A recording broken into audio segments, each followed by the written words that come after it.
3 o'clock. Today's news on the hour, sponsored by O'Reilly Auto Parts.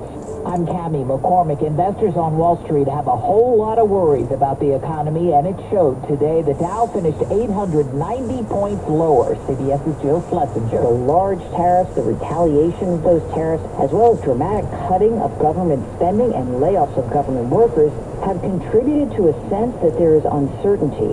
And when investors feel uncertainty, they tend to sell. In Canada, Ontario's Premier, Doug Ford, is now charging 25% more for electricity shipped to Michigan, Minnesota, and New York, despite the one-month pause in tariffs from President Trump. We will not back down, pausing some tariffs, making last-minute exemptions.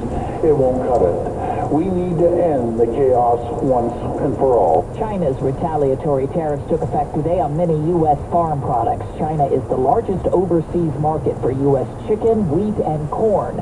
Glenn Mueller of the pork industry. We need to maintain an open trading market to move the product that we have here, that we can produce the safest, best product in the world. On Capitol Hill, Republicans have a new short-term budget bill that increases funding to the Pentagon but makes cuts to non-defense spending below last year's levels. CBS's Caitlin Huey-Burns. It is Groundhog Day up here on Capitol Hill. Another looming shutdown coming on Friday if Congress doesn't act. Some Republicans have already said they oppose the continuing resolution. The Justice Department is looking into why we're paying so much for eggs.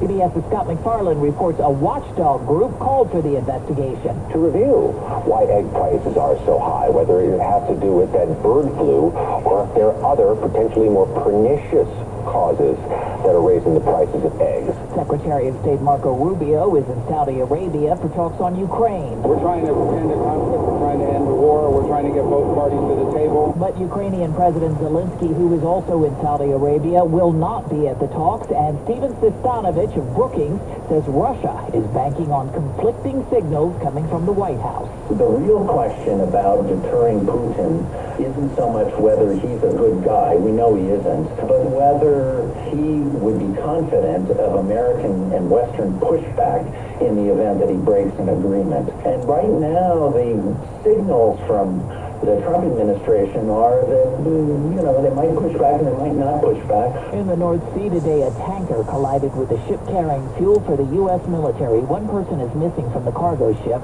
Environmentalists are worried about the multiple toxins released by the collision. This is CBS News. Well, that's today's news. I didn't hear any good news, did you?